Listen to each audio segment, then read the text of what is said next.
Hey everyone, today we're going to talk about using Spheros with younger kids, pre-readers, or your early elementary kids. So in this activity, we're going to do a math activity. So where we have a number line or numbers, or if you have anything similar that you want to use in your classroom, just on the floor, and we're going to have the students, you can use the Sphero to have them go, okay, find number 1, find number 2, or if you want to go ahead, if they're ready to do math problems and you tell them, 1 plus 2, and they have to roll to the right answer, whatever you want to do. But today we're going to talk about just how that looks like. So I have my Sphero. I went ahead and placed him on the number line, and then now I'm going to go ahead and connect him. So I'm using the app on my phone, so this will look similar to if you have the app on, an iPad, or if you're using Chromebooks, it'll look a little bit different, but same kind of principle. So on my Sphero app, I'm going to come to the top corner, and I'm going to connect my robot. And then now you can see my robot is connected, so we are ready to go.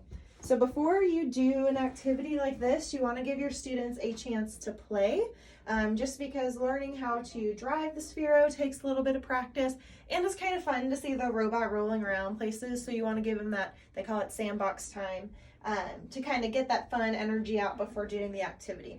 So first thing we're going to do, and pre-readers can do this, is just drive the Sphero. So I'm going to click on drive. So this requires absolutely no coding. It's just using this joystick to move the Sphero.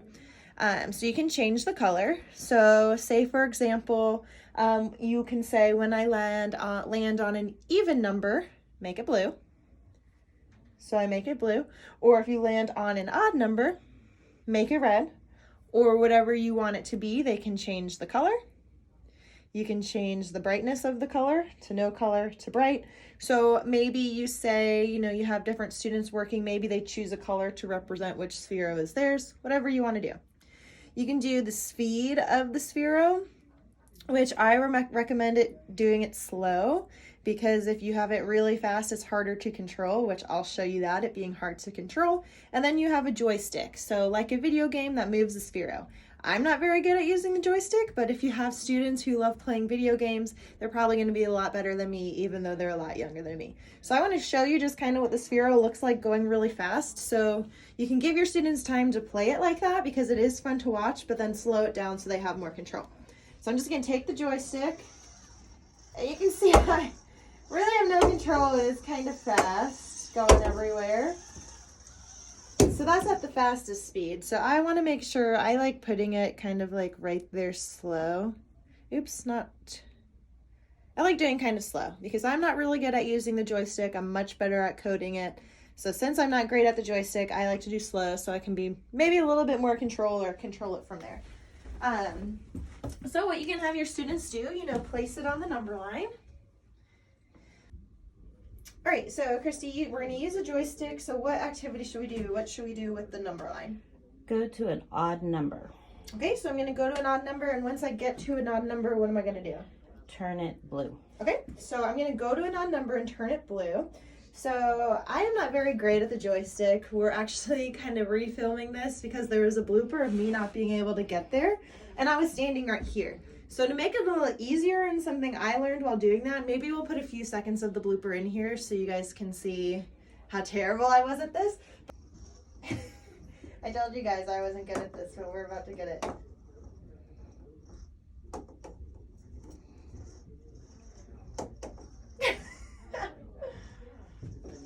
But a way to kind of fix it is if I kind of stand like in the direction of my Sphero. So if you have your students kind of stand in the direction of my Sphero, it was a lot easier for me to do. So I'm going to go ahead and move the joystick to an odd number. So there I did. So all I had to do with the joystick was just move it forward, because I'm now like kind of in the same orientation of my Sphero. And then I'm going to turn it blue.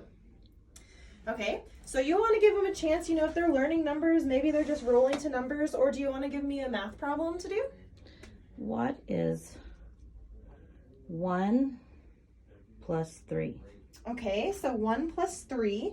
So I'm on the 1. Maybe I'll change it green because it's positive, so I just changed the color.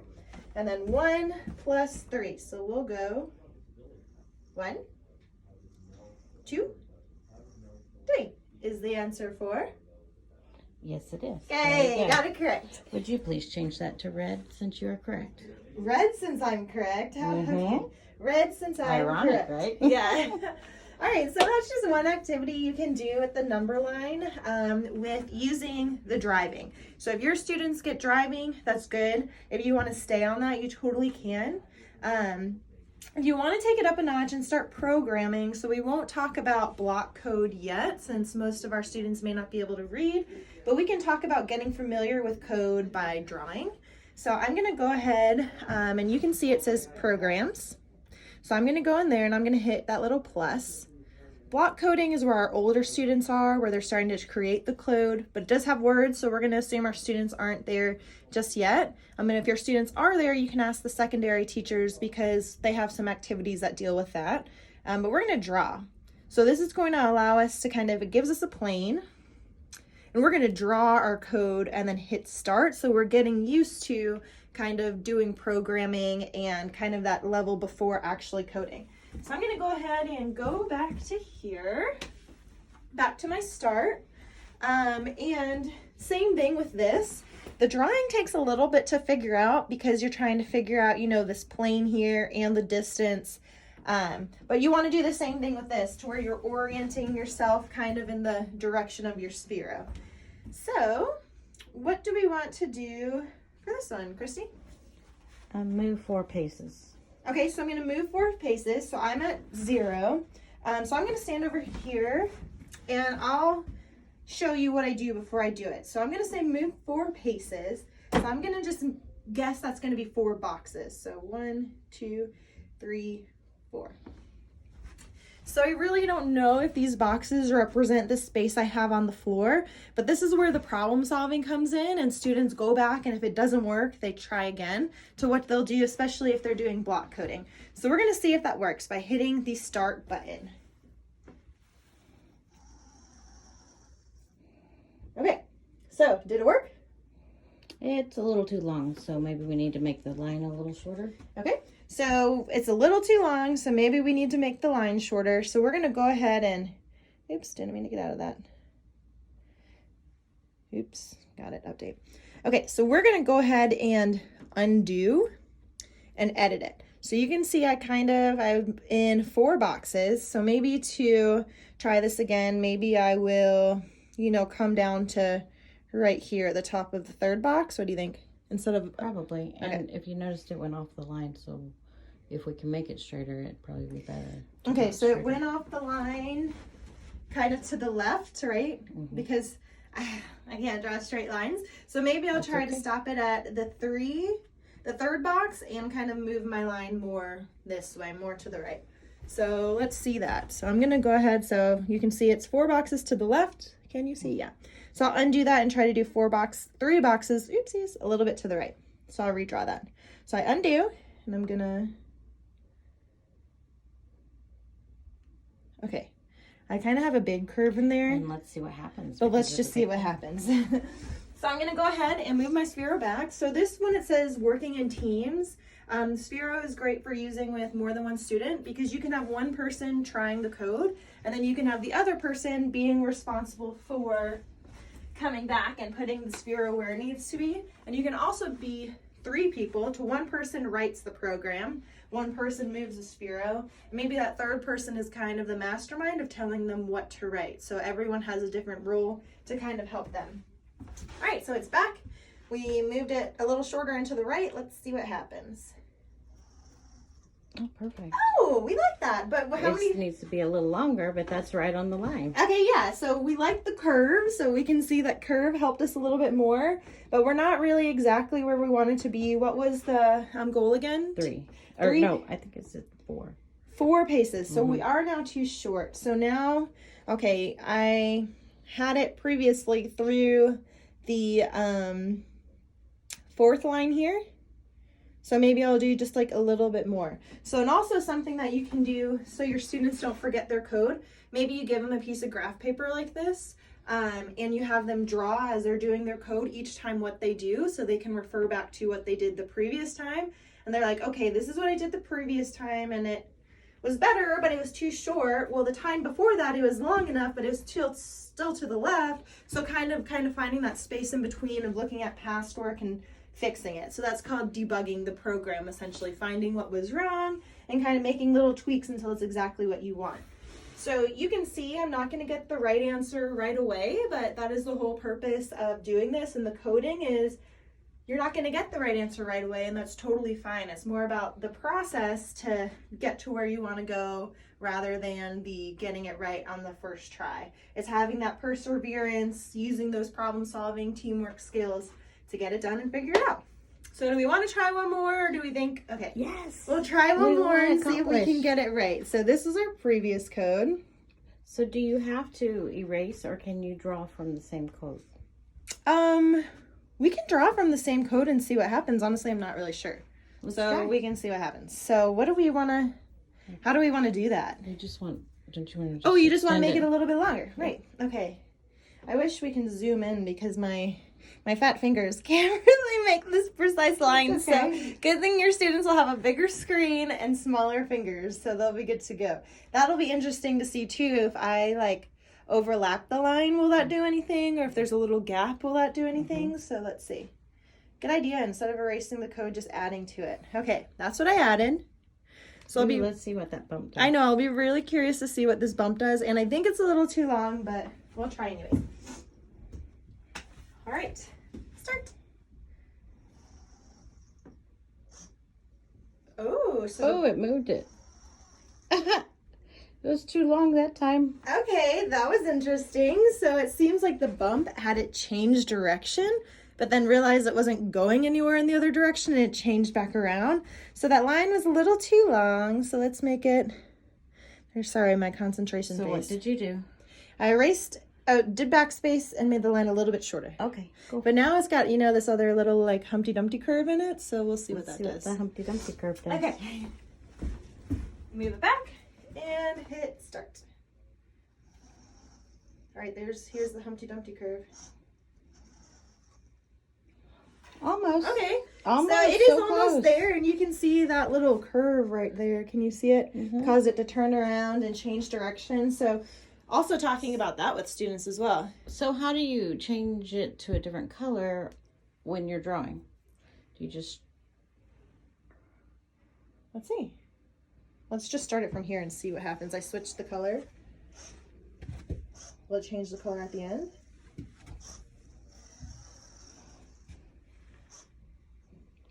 It did. Yeah. Okay. It looks like it'll change the color at the as you're going along through it. That's pretty cool. Very cool. So we're gonna stop there because you guys should understand. We maybe didn't finish the project, but you guys kind of understand the concept of how you can use either the drawing tool, which I maybe wouldn't start here because this is a little bit more advanced. Start with your drive. Get students used to the drive. And then, maybe when you're even introducing students to graphing, this could be a great way to have them, practice the graphing on here too, or just getting that spatial awareness that they have to complete something like this. So this is a math activity. We're going to create another video to show you guys a ELA activity next. All right, so hopefully you already watched the math video about with the number line. We're just going to demonstrate a way that you could do this for ELA as well. And you can see we don't need any fancy setups. I made number line with tape. You may have number lines already in your classroom or like on a carpet. We're doing some stuff with the alphabet, so maybe you guys already have letters on your floor, but I just used Post-its from the numbers, the other side of the Post-its. So it doesn't have to be anything fancy. Use what you have or something that's easy to make. In this one, we're just going to use the drive feature, which we talked about in the first video. If you want to do the draw feature with this as well, you can watch the first video that kind of talks about how to do that. In this exercise, we're just modeling the activity. So Christy, can you explain what you want me to do? Well, I want you to go in ABC order. You could do these with words if you have older kids, but you can also do this to teach people the ABC order. You can teach them the letters. So you could do find a vowel and go to a vowel. Okay. A-E-I-O-U. Okay. Not yellow person here, so let's see if I can do it. Secondary there. Okay, so I'm using the drive, and what we learned last time is you want to kind of stand in the same direction of the Sphero to kind of understand where you're going. So I'm going to stand behind my Sphero, and I'm going to follow my Sphero. So just make sure when you're telling students to do this, you know, they're stationary while the Sphero is moving, and then once the Sphero stops moving, then they can go follow it. Okay, so I'm going to go to a vowel, and luckily there's one right in front of me, so I'm going to go to a vowel. Oh no, wait, I'm going the wrong way. Mm-hmm.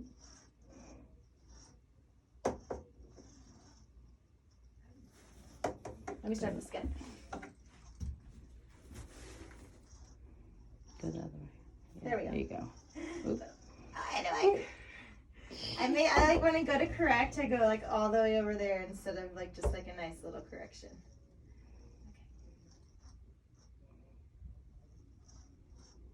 Okay. So close. This feels like golf. Okay. Oh my Lanta. Don't do it so hard. There you go. There we go. I'm there. And I'm then at the turn bottom. it to yellow. Turn it to yellow. Okay. So maybe you have, or maybe you know when you're doing ABC order. Oh, sorry, that's green. Yellow. There you go. That looks, yeah. Or now you can say, okay, drive the Sphero in ABC order. Mm-hmm. So they can sing the song A, B, C, D, E, F, G. Yeah. Okay, so let's see if I can drive it in ABC order here. There we go. So go to the B. There I am. Mm-hmm. And then maybe, you know, if you wanted to incorporate the vowels as you're going and building, of course you don't want to give them all these steps at once, but maybe you can incorporate this with the vowels of go in ABC order, and if you're on a vowel, turn it to red, or something like that. So, and if you're on a consonant, turn it to green. And if you're on a consonant, turn it to green or blue or whatever you want to. So I think that kind of shows the activity, right? We don't need to go completely through it because I'm not great at driving.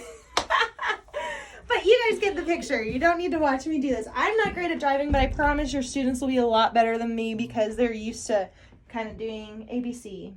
Let's see. C. Yay, good job. ABC, and that's not a vowel, so I'll leave it that color. What comes after C? D. D. Yay. All right. Come over here. And then actually while I'm doing that too, you probably want to set some rules to the students, like as they're running around, they're not like stomping on your letters or ruining your props as you're doing them. So set some boundaries or expectations with that. D. What comes after D? The curtain. Not B. I'm sorry, can you try again? So if they do go to the wrong, this is a learning time. Yeah. If they do go to the wrong letter, say, I'm sorry, can you try again? What would come after D? And give them the prompt so that they could maybe find E. E. And is E a vowel? It is. Boom, yellow. Yellow for the vowels. Okay, and now we'll see if Chelsea can make it to F.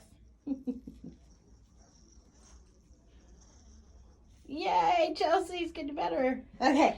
Awesome. And Nice. so it's blue since it's a consonant. And so you can continually have those kind of conversations with them. So you're not only teaching them the Sphero, but you're also teaching them the ABCs and the difference between vowels and consonants.